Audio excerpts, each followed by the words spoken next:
Bonjour et bienvenue dans cette nouvelle vidéo. Aujourd'hui, je vais partager avec toi les résultats du test ADN 23andMe que j'ai unboxé sur ma chaîne. Donc c'est parti pour les résultats. Donc on commence par la composition des ancêtres. Donc on peut voir sur la carte ici et les pourcentages à gauche. Donc on peut voir que j'ai 83,6% d'origine Afrique du Nord et arabienne. D'ailleurs, je vais faire Google Traduction. Hop, c'est mieux. Voilà, et arabe, ils disent en fait. Donc l'Afrique du Nord, du Maroc à l'Égypte, en passant par l'Algérie, la Tunisie et la Libye. Et donc la zone arabe, en fait, le Moyen-Orient. Pour le Moyen-Orient, donc on a ici l'Arabie Saoudite. Au sud, ici, normalement, c'est le Yémen, Oman. On va prendre une carte, ça va être plus simple. Voilà, Yémen, Oman, Émirats Arabes Unis, Qatar, Bahreïn, Koweït, Jordanie, Palestine. Et je crois qu'après, ça s'arrête là. Oui, voilà. Donc là, juste ici, on a l'Irak, l'Iran plus loin. Donc non, c'est pas compris dedans. Donc voilà, donc toute cette zone-là, j'ai 83,6%, ce qui est pas mal. Et là, en fait, on peut voir qu'ils ont réussi à découvrir que je suis marocaine. Nous prévoyons que vous avez eu des ancêtres au Maroc au cours des 200 dernières années. Et c'est exactement le cas. Donc ensuite, asiatique occidental, 0,5%. Donc là, voilà, c'est donc tout ce qui est Irak, Iran, Turquie, Syrie, on a quoi d'autre? Voilà, Liban, Géorgie, Arménie, Azerbaïdjan, Ouzbékistan, Turkménistan. Et je crois que ça s'arrête là. Ouais, c'est ça. Voilà, donc 0,5%. Ensuite, à chaque fois, ils regroupent Asie occidentale, l'Afrique du Nord. Ça, en fait, c'est, à ce que j'ai compris, c'est le pourcentage d'incertitude, en fait. Ils peuvent pas dire c'est 1,7% si c'est exactement si ça vient de l'Asie occidentale ou de l'Afrique du Nord, etc. Donc, à ce que j'ai compris, c'est ça. Ensuite, Afrique subsaharienne, 8,9%.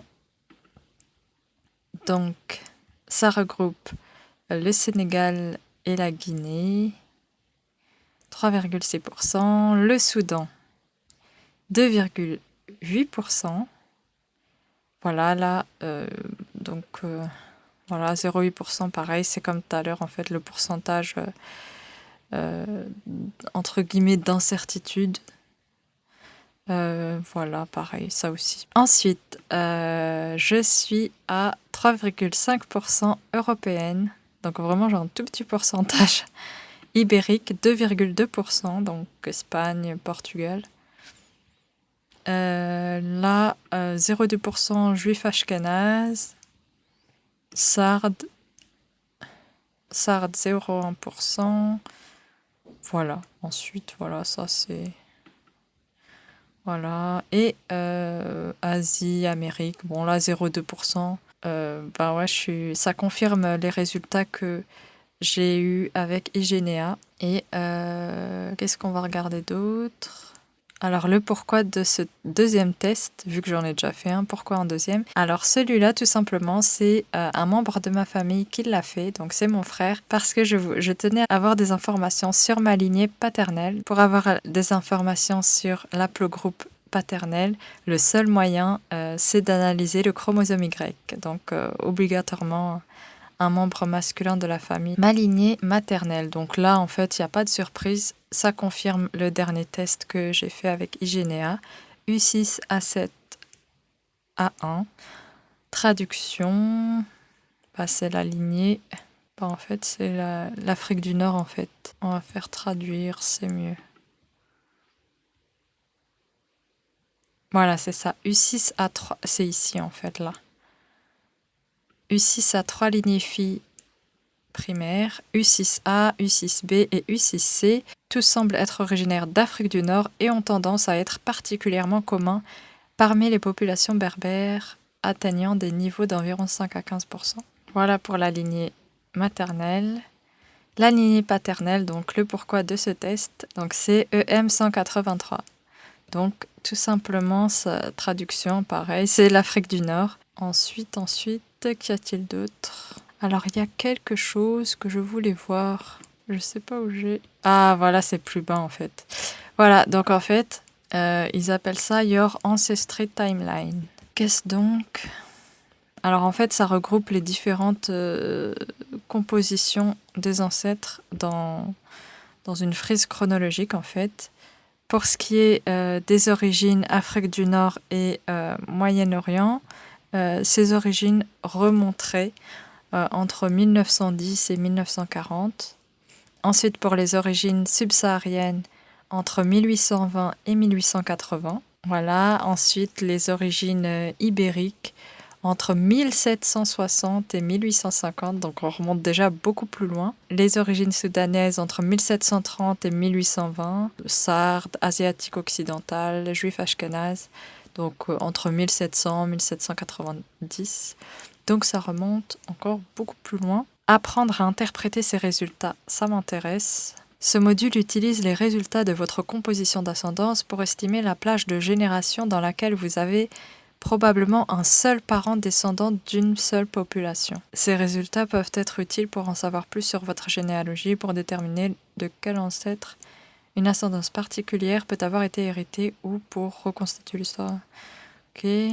À ces périodes-là, en fait, j'aurais eu un parent à 100% sénégalais. Donc déjà là, 1910-1940, avoir un parent à 100% nord-africain, c'est complètement plausible. Donc c'est super intéressant. Ah oui, ce qui est intéressant aussi, c'est qu'on a accès à... en fait, c'est une banque d'ADN. En fait, une banque, de données ADN. Et il y a tous les matchs, en fait, toutes les personnes qui ont un pourcentage de correspondance par rapport à mon ADN, donc. Et on a... voilà, et ça, c'est vraiment étonnant. Maintenant, je vais comparer mes résultats avec Igenea. J'avais ouvert la fenêtre, elle est là. Voilà, je vais comparer, on va voir ça tout de suite. Avec Igenea, j'avais 80% Moyen-Orient, Afrique du Nord. Avec 23andMe, j'ai 83,6%. Et là, j'ai 80%. Bon, c'est sensiblement la même chose. La particularité, c'est qu'avec Igenea, ils divisent en fait Afrique du Nord et Moyen-Orient. Voilà. Ensuite, qu'est-ce qu'il y a d'autre? 14% Afrique. Alors que sur 23andMe, ils ont mis 8,9%. Donc c'est quand même moins étonnant, je ne sais pas pourquoi. Ensuite, Ibériane, 2,2%. Et là, séfarade, 5%. Enfin, Espagne, là, ils le présentent comme diaspora juive séfarade. Et là, Ibériane. Et voilà, donc franchement, c'est sensiblement la même chose. Ensuite, je me suis connectée sur le site de Family Tree DNA. Donc, c'est un site qui est partenaire d'Igenea. Donc, grâce à mes identifiants Igenea, je me suis connectée. Et on peut voir que c'est exactement les mêmes pourcentages que Igenea. Donc, 94, 5, 1. 94, 5, 1. Voilà. Donc 56, 24 et là 56, 24. C'est la même chose. Voilà. Donc je pense que c'est la fin de mes aventures de recherche ADN. J'ai fait le tour. Donc c'était super, super sympathique. Voilà, j'espère que cette vidéo t'a plu. Si tu as des questions, n'hésite pas. Quant à moi, je te dis à bientôt pour une prochaine vidéo. Au revoir.